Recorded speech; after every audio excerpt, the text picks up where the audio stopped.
fois, tu vas dire, voilà, c'est ça, hein, c'est comme ça qu'il faut amadouer la personne, c'est comme ça qu'il faut, disons, impliquer la personne humaine. Il ne faut pas jamais forcer la personne pour faire les choses.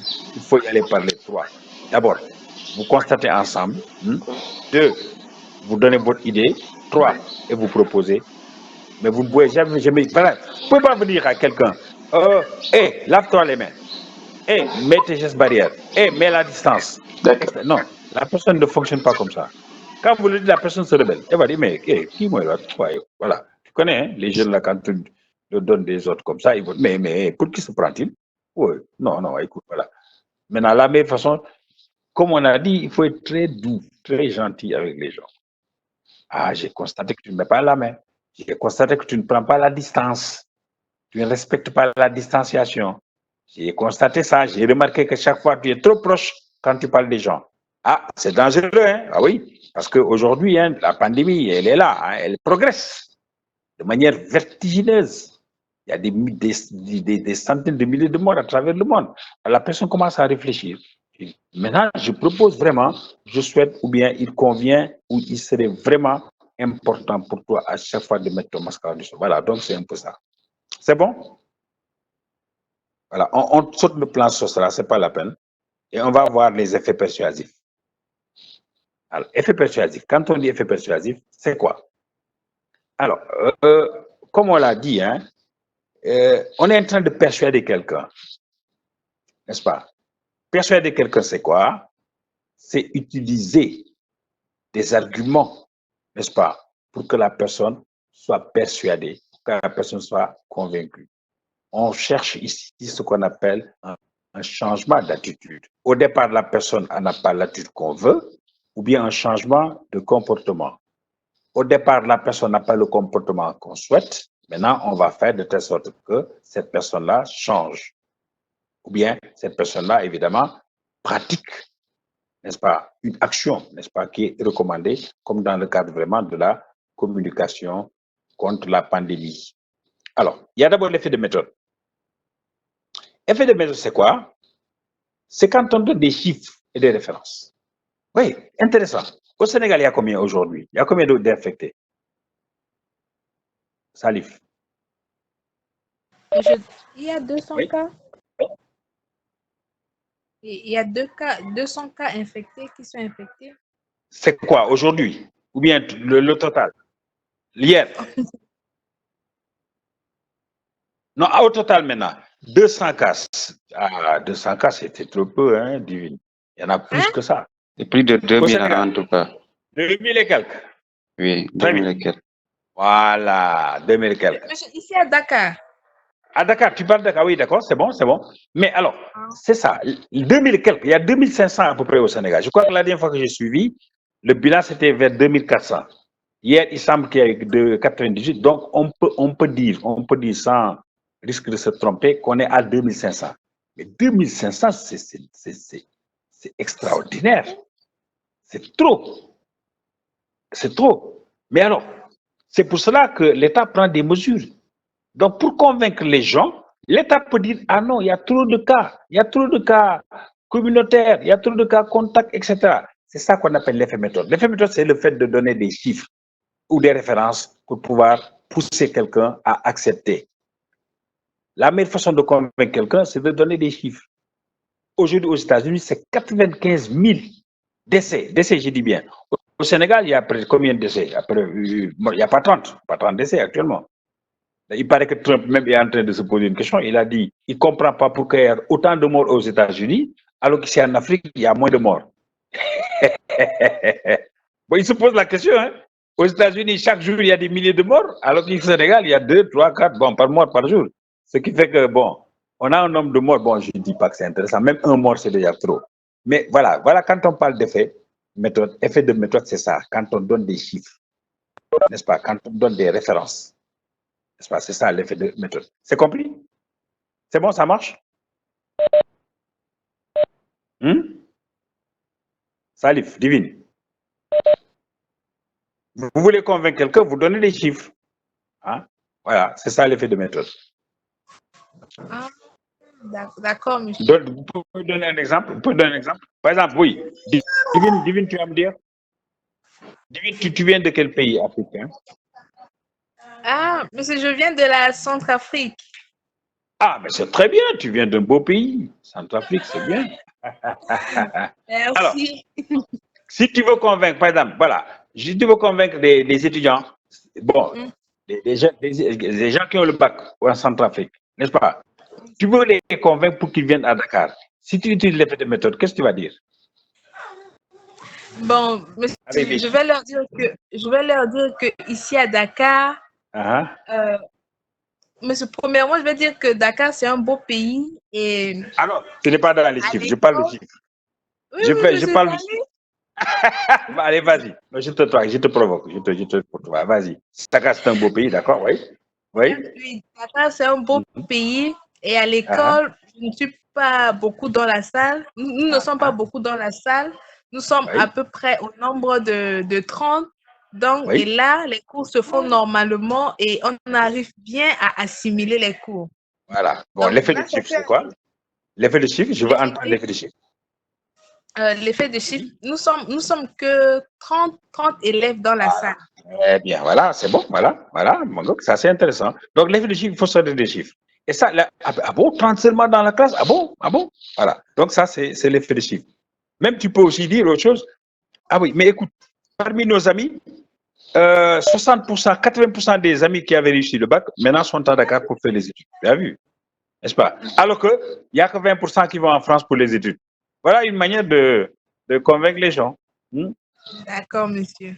Voilà. Donc, D'accord. il faut Donc, toujours on peut passer par convaincre avec les chiffres et aussi avec les Voilà. pourcentages.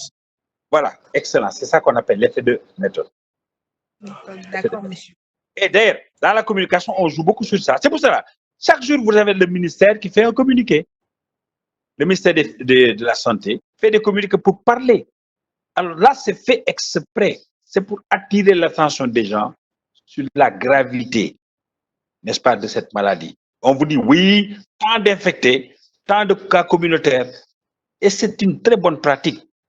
Parce que l'individu, n'est-ce pas, justement, il est de nature à accepter, de nature un peu à se laisser convaincre par ce qu'on appelle des arguments, n'est-ce pas, qui frappent la vue et l'imagination.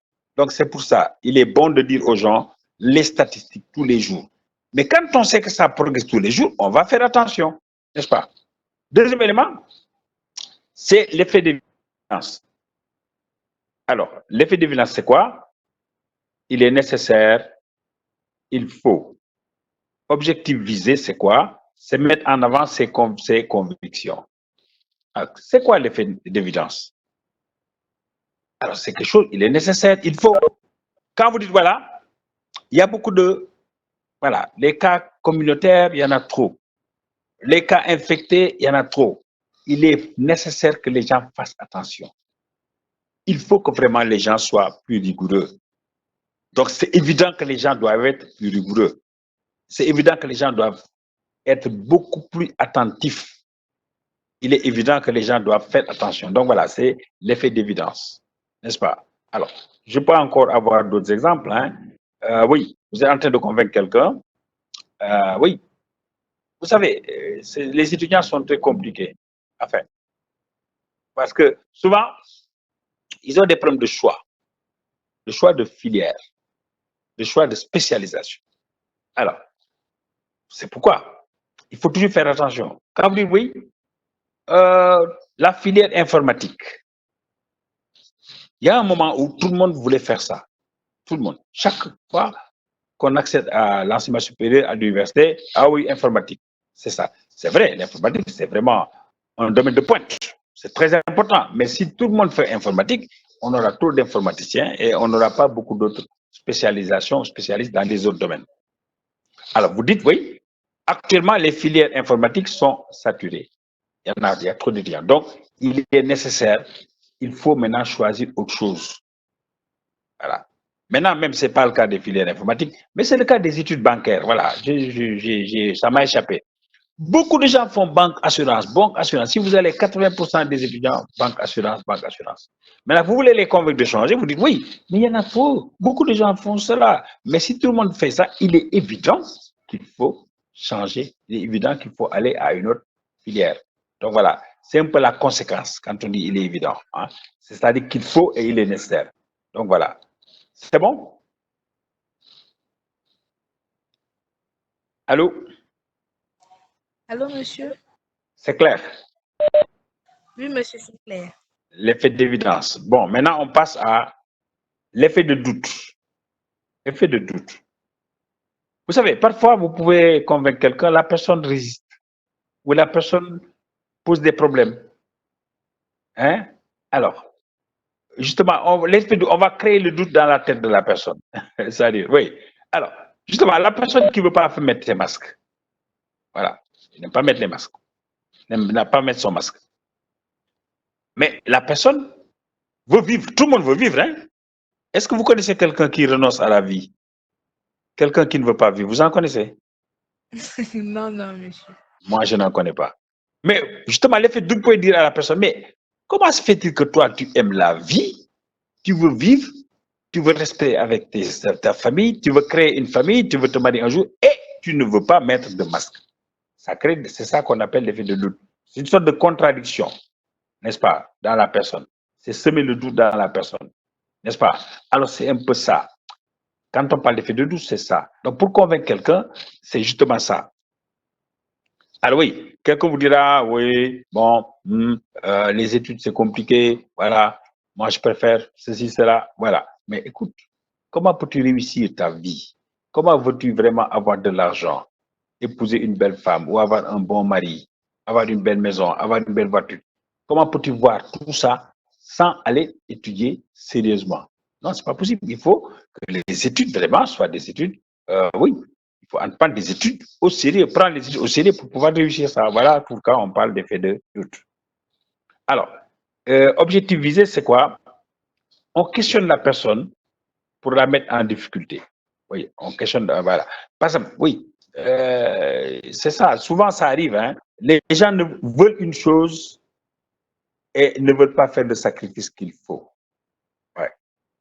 Vous ne pouvez pas réussir dans la vie sans vous sacrifier, c'est pas possible. Il faut des sacrifices hein, dans la vie. C'est quoi? Bon, je ne vais pas vous sacrifier votre vie, hein, non. C'est-à-dire lâcher beaucoup de choses.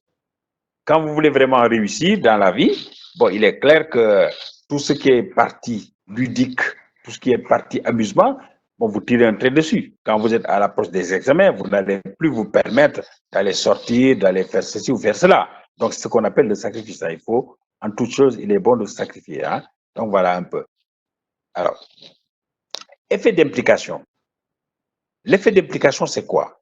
Vous êtes en train de discuter avec quelqu'un, n'est-ce pas? Alors, vous voulez impliquer la personne, n'est-ce pas? Alors, justement, vous avez pu constater vous-même, c'est ça qu'on dit souvent aux gens, hein? Vous avez pu constater vous-même. L'objectif visé, c'est quoi? Mettre en cause, impliquer le partenaire. Alors, justement, dans cette communication, évidemment, contre la pandémie, coronavirus, comme on dit, coronavirus, hein, on peut utiliser l'effet d'implication. En disant quoi? Voilà. Si vous voulez impliquer quelqu'un, pour que cette personne vous suive dans votre démarche de communiquer, dans votre démarche de sensibiliser, n'est-ce pas, les gens autour vraiment des questions relevant de la maladie. Au départ, la personne peut résister. Ah oui, il faut que tu viennes, il faut qu'on travaille, il faut qu'on aille sensibiliser le quartier, etc., etc. Vous avez essayé, mais ça pose problème. Maintenant, vous utilisez l'effet d'implication. Ah oui, toi, je sais que tu es véritablement très disposé à des causes nobles. Je te vois dans l'équipe de football du quartier, tu es très dynamique. Je te vois dans beaucoup de questions qui se posent au quartier, tu es dynamique, tu es très disponible. Maintenant, vraiment, eh bien voilà, je souhaite que tu viennes rejoindre, n'est-ce pas, notre équipe de sensibilisation. Voilà, on essaie de parler à la personne avec douceur, mais avec intérêt aussi. Donc, c'est comme ça qu'on utilise l'effet d'implication, n'est-ce pas? D'ailleurs, on peut aussi utiliser autre chose. Hein? Et comme on a dit, je prends l'exemple de Divine, hein? Quand tu essaies de convaincre quelqu'un pour que cette personne-là, véritablement, viennent à Dakar pour suivre ses études. Voilà, et la personne a eu son bac, c'est votre ami, c'est votre, voilà, c'est cela. Vous avez expliqué, là, bon, la personne semble un peu être réticente par rapport à ça. Pourquoi? Parce que oui, la personne veut aller en France. Voilà. Les jeunes Africains aiment beaucoup la France. Voilà, surtout pour les études. Bon, c'est bien d'aller voir les études, faire des études dans les universités étrangères. Il n'y a pas mal tout ça, c'est bien. Hein? Surtout quand il y a des filières très spécialisées que vous ne pouvez pas faire. Mais beaucoup, c'est la tentation de voyager seulement. Oui, voyager seulement, c'est pour ça qu'ils veulent aller en France, même au prix des difficultés. Alors, vous allez convaincre la personne, vous dites, ah, effet d'implication, mais pour que la personne vous rejoigne, parce que vous voulez que la personne vienne avec vous à Dakar, au lieu d'aller en France pour faire des études, n'est-ce pas? On peut maintenant impliquer la personne. Mais toi, ton ami, lui parler de ton ami, mais tu as toujours dit que vraiment, aller faire des études en France présente des risques, parce que ça coûte plus cher. Vous êtes trop loin, n'est-ce pas? Et peut-être, il y a même quelques problèmes de racisme. Voilà. Et quand vous le dites, et tout de suite, la personne commence à être sensibilisée. Et c'est comme ça que vous pouvez l'impliquer à accepter votre choix, à accepter de faire ce que vous faites.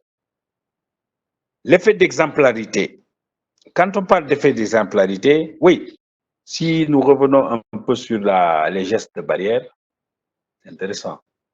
Alors, la personne qui refuse de mettre des masques, vous dites, ah, moi-même, je mets mes masques. Moi-même, je mets mes masques. Je mets mon masque. Et c'est pour cela, ne vous étonnez pas, on a vu le président Macky Sall avec son masque, on a vu beaucoup de présidents, le président Macron, je l'ai vu avec son masque, je vois beaucoup de gens de haute personnalité mettre des masques maintenant. Mais c'est ça qu'on appelle l'effet d'exemplarité. Le seul président au monde qui refuse de mettre de masque, c'est Donald Trump. Je suis la chaîne américaine hein, tous les jours, hein. CNN, c'est ma chaîne préférée presque. C'est ça le grand débat.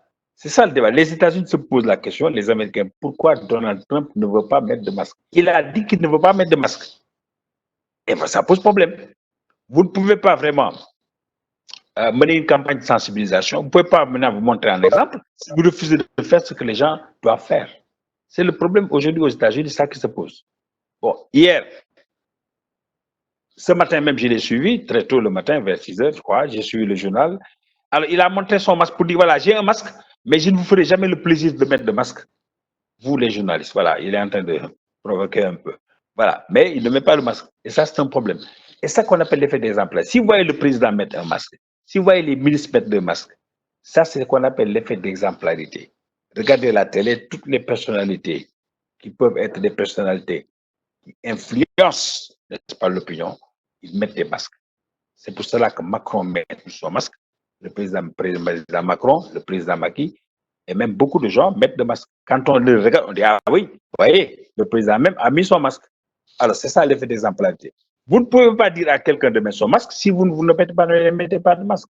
Si vous voulez convaincre une personne à mettre un masque, vous dites, ah oui, même moi, j'ai mon masque, regarde, voilà mon masque. C'est ça qu'on appelle l'exemplarité. L'éducation se fait par l'exemple. Un père de famille qui ne met pas de masque ne peut pas convaincre ses enfants à mettre leur masque. Donc, il doit non seulement leur dire de mettre le masque, mais il doit à chaque fois donner le bon exemple, mettre le masque quand il sort. Est-ce que je peux avoir un exemple, s'il vous plaît, de ce que je viens de dire, une illustration? Allô? Oui, allô, monsieur? Oui. Donnez-moi un exemple. Salif, si tu veux convaincre quelqu'un à se laver les mains, qu'est-ce que tu vas dire? Allez, vas-y.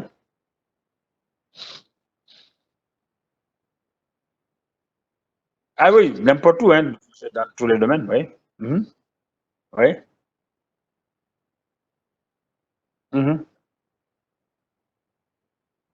Oui, oui. Uh-huh.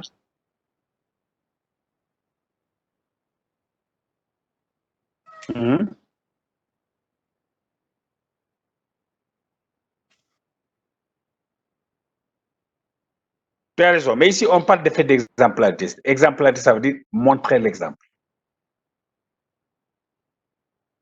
Est-ce que tu peux dire à la personne, attache ta ceinture, alors que toi, tu n'attaches pas ta ceinture? Hein? Je pose une question.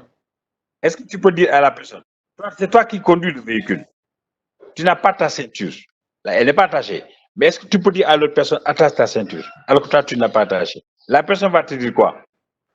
Elle va te regarder, elle va te dire quoi? Qu'est-ce qu'elle va te poser comme question?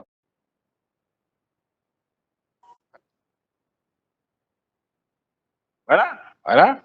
Il y a le Wolof qui dit, kuy digle sangay da ngay sango ba pare, n'est-ce pas?